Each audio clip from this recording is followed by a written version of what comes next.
और जब से नायब सैनी जी मुख्यमंत्री बने हैं और लोकसभा का जो चुनाव परिणाम आया उसके बाद मुख्यमंत्री जी विकास कार्यों की जड़ी लगाए हुए हैं।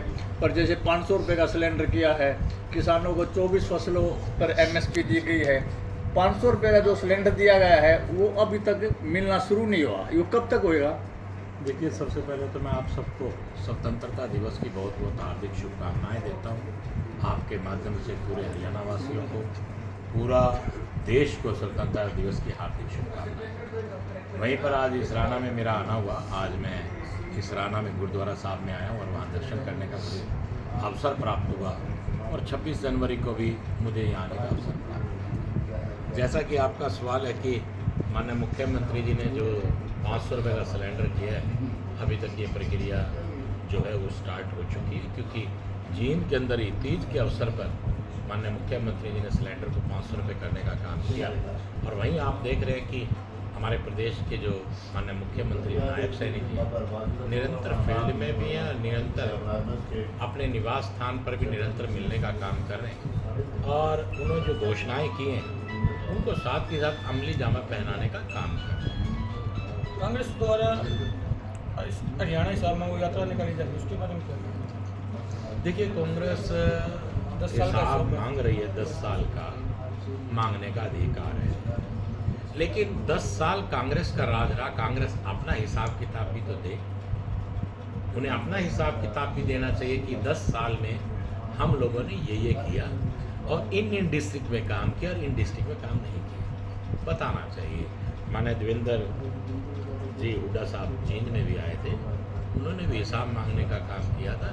मैंने जींद में जो कार्य हुए वो कार्य मैंने बताने का काम किया और मैंने उनसे भी निवेदन किया कि आप भी 10 साल का अपना लेखा जोखा देने का काम करें। हिसाब वो मांगते हैं जो हिसाब देना जानते हैं। 10 साल राज रहा तो 10 साल में आपने भी देखा होगा किस प्रकार से सरकार में हालात थे, अपने अपने एरिए को ही चमकाने का काम किया जा रहा था, चाहे वो दत्तक हो, चाहे वो सोनीपत हो, इस तरह से अपने एरिए में ही काम किया गया। बाकी सारा हरियाणा भेदभाव रखा गया, वो आप लोगों को मालूम है। लेकिन हमारे प्रांत के माननीय मुख्यमंत्री जी मनोहर लाल जी ने पूरे हरियाणा को हरियाणा एक, हरियाणवी एक के हिसाब से चलाने का काम किया। यहाँ तक कि जो 5-5 करोड़ रुपए की घोषणा थी, सभी विधायकों को 90 के 90 विधायकों को वो भी देने का काम किया और निरंतर घोषणाएं करते हैं कि ये पैसा या ये पॉलिसी जो उन्होंने बनाई या जो उन्होंने मेरा खेत हो मेरा पानी मेरी विरासत और फसल खेत कल्याण योजना, उसमें उन सबको विधायकों को लाभ देने का काम किया। एक ऐसा नहीं कि उन्होंने अपने ही करनाल में अकेला काम किया, तो उन्होंने इस मंत्र को साबित किया कि एक राजा का अधिकार है कि जितने उसके नीचे मंत्री हैं, जितने लोग हैं उसके नीचे, उन सबको एक अधिकार के साथ, सेम अधिकार के साथ पैसा प्रदान करने का काम करे, ताकि विकास हर व्यक्ति अपने अपने विधायक अपने अपने एरिया में विकास करवा सके। इसराना में कांग्रेस का विधायक है जी, और यहाँ पर बहुत कम हुए हैं, बस अड्डा भी नहीं बना। देखिए, मैं आपकी बात को मान रहा हूँ, लेकिन जितने सवाल उठाएंगे, जितनी मांग करेंगे, उतना तो मिलेगा ही। आप मांग ही नहीं करेंगे तो आपको मिलेगा क्या? अखबार पर मेरे पिताजी ने हुड्डा साहब के शासनकाल में भी 5 साल रहे और 9 से 14 के बीच में, और 14 से 18 तक वो माने मनोहर लाल जी के शासनकाल में भी रहे। नहीं, विधानसभा में विधायक जी ने प्रश्न लगाया था मतलोडा में और इसराना में बस अड्डे का, अभी तक कोई कार्रवाई नहीं। देखिए, मुझे इस चीज़ का पूरा अनुमान नहीं है, क्योंकि मैं ऐसी कोई बात करूँ जिस चीज़ का मुझे अनुमान नहीं, लेकिन जो राशि उन्होंने दी माननीय मुख्यमंत्री जी की तरफ से, जो राशि मिली, क्या उस राशि का इस्तेमाल हुआ? क्या जिन जिन चीज़ों की मांग की, जिस चीज़ की सहमति विधानसभा में कर दी गई, क्या उन्होंने उस काम को पूरा करवाया? देखिए, आप किसी भी कार्य को करने के लिए एक विधायक को काम के पीछे दौड़ना पड़ता है, एक फाइल के पीछे चलना पड़ता है। आप जितनी मेहनत करेंगे उतने काम मिलेंगे। मैंने जैसे कि अपने पिताजी का आपको उदाहरण दिया, वो हुड्डा साहब के कार्यकाल में रहे, तब भी उन्होंने पूरी मेहनत की और आवाज़ उठाई। जींद को वो जितना ला सकते थे जींद के लिए उन्होंने लाने का काम किया।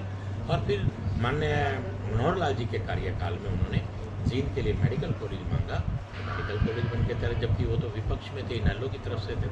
और आज जाकर देखें तो लगभग 80-85% मेडिकल कॉलेज बनकर तैयार हो चुका है। 2014 में भी कृष्णलाल पवार भी रहे कैबिनेट, जब भी यहाँ पे स्टैंड नहीं मिल पाया। लंबे समय से मांग रहे स्टैंड की, CSC की, मतलब पानी की निकासी की भी है जी, सर्विस रोड पे अपने एरिया की तो आपसे बात कर सकता हूँ, जिस चीज़ का मुझे मालूम नहीं उस बारे में मैं कैसे जिक्र कर सकता हूँ। क्या कारण रहे, कितनी भाग दौड़ रही आपकी, कितनी भाग दौड़ नहीं रही, इस बारे में मेरा कहना है संभव से। की बार ओलंपिक गेमों में पूरा इंडिया का करता रहा जी। एक मिनट सर, एक जगह बात करो जी, एक यार। जाति विशेष का मुद्दा विपक्ष उठाता है बार बार।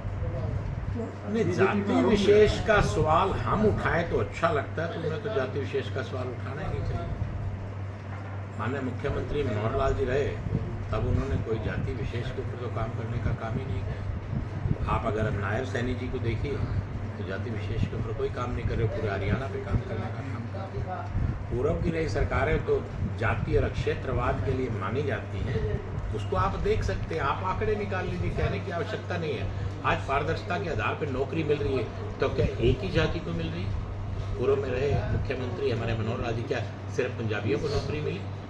हर वर्ग को मिली। जिस बच्चे ने मेरिट ली, चाहे वो किसी भी समाज से, किसी भी जाति का भी बच्चा था, उसको नौकरी मिली। मेरे यहाँ 3-3, 4-4 HCS लगे, सब वो जाट कम्युनिटी के थे। अभी हाल में भी जाट कम्युनिटी के HCS लगे, तो हम क्या कहें कि वो बच्चे पढ़े हैं तो उन्होंने HCS क्लियर कर लिया अपना। सर, ओलंपिक गेमों में के भारत का पूरी चर्चा रही, विशेषकर विनेश फोगाट। देखिए, विनेश फोगाट का देखिए, आप भी समझदार हैं और हम लोग भी थोड़ा बहुत जितना ज्ञान रखते हैं खेलों के लेके। ये ओलंपिक है साहब, इसमें कहा गया कि देश के प्रधानमंत्री ने ऐसा किया नहीं। आपको जो रिपोर्ट आई है, एक ही रात के अंदर जो सुबह टेस्टिंग होनी है, रात को वो दूध और केले और ये सब इस्तेमाल कर रही हैं वो बच्ची, तो आप नेचुरल सी बात है कि वेट बढ़ेगा। उसने फिर ब्लड क्यों निकलवाया, उसको सब पता होते हुए आप गलती करेंगे तो सज़ा तो फिर आपको ही मिलेगी और किसी को तो नहीं मिलेगी। आपको नॉलेज होते हुए आपने ऐसा किया। सोशल मीडिया पर काफ़ी नहीं, लिखने को तो साहब, लिखने को आप कुछ भी लिख दीजिए, लेकिन जो रिपोर्ट आई है उसके तथ्य पे आप चलिए। क्या रिपोर्ट ये नहीं आई? क्या उस कमेटी ने नहीं माना कि इस बच्ची ने फ्रूट्स और दूध की मात्रा ज़्यादा ली, केले इसने इतने खा लिए और फ्रूट्स, दूध वगैरह और भोजन इतना ज़्यादा किया? वो 2-3 दिन जो उसने परहेज रखे, इतना डाइट जितनी थी उसने डाइट से ज़्यादा डाइट ली, तो वेट नहीं बढ़ेगा तो साहब क्या होगा? अगर हम देश की बात करें कि वो प्रधानमंत्री पे कोई व्यक्ति आरोप लगा रहा है, कोई किसी पे आरोप लगा रहा है, फिर सुबह निम्मा कराने की क्या जरूरत थी? ब्लड देने की क्या ज़रूरत थी? ये तो उसको सोचना चाहिए कि डाइट कंट्रोल उसको करनी चाहिए थी। डाइट की जिम्मेवारी तो किसी भी व्यक्ति की नहीं। और ओलंपिक्स और इनमें साथ धांधली होती है क्या? जहाँ पूरे वर्ल्ड का चल रहा हुआ धांधली कैसे हो जाएगी? आपको इल्ज़ाम लगाना, आप कुछ भी लगा दीजिए, ये गलत है। कम से कम आप राजनीति का शिकार खिलाड़ियों को मत बनाइए, देश में ऐसी भावनाएं मत बिगाड़िए कि आप देश खेल को लेके भी देश की भावनाओं को, देश के खेल पे भी राजनीति करने का काम करें। ये अच्छी मानसिकता है जो नहीं करनी चाहिए। लोकसभा की तरह विधानसभा में भी तीसरी बार सरकार बनेगी अब की बार हरियाणा में। देखिए, तीसरी बार फिर भारतीय जनता पार्टी अपने नायब सैनी जी के सानिध्य में सरकार बनाने का काम करेंगे, ये आप मान के चलिए, और पूरी मेजोरिटी से सरकार बनेगी, इस बात को आप मान कर चलिए। सर, कोरोना काल में जिन योद्धाओं ने कोरोना में ड्यूटी दी है, कईयों के प्राण चले गए और सरकार ने 1.5 साल उन पर नौकरी करवा दी कोरोना काल के समय, और जब कोरोना चला गया फिर उनको हटा दिया, दोबारा कौशल रोजगार में ले लिया। जो सरकार अब 1,20,000 कच्चे कर्मचारियों को पक्का करने की बात करी है, तो कोरोना काल में जिन्होंने ड्यूटी दी है सरकार उनको पक्का करेगी? बिल्कुल, उनके ऊपर भी माननीय मुख्यमंत्री इस पर सारा संज्ञान ले रहे हैं और पूरी उम्मीद मान के चले उनको, उनके लिए भी अच्छा ही रहेगा। मुझे पता लगा कि उनको इस कैटेगरी में शामिल नहीं किया गया क्योंकि वो 5 साल पूरे नहीं करते, क्योंकि उनको बीच में हटा दिया गया था। 1.5 साल उन्होंने काम किया, फिर अब तो चलिए, इसके लिए हम माननीय मुख्यमंत्री जी के संज्ञान में इस बात को डालने का काम करेंगे और पूरा प्रयास करेंगे कि उन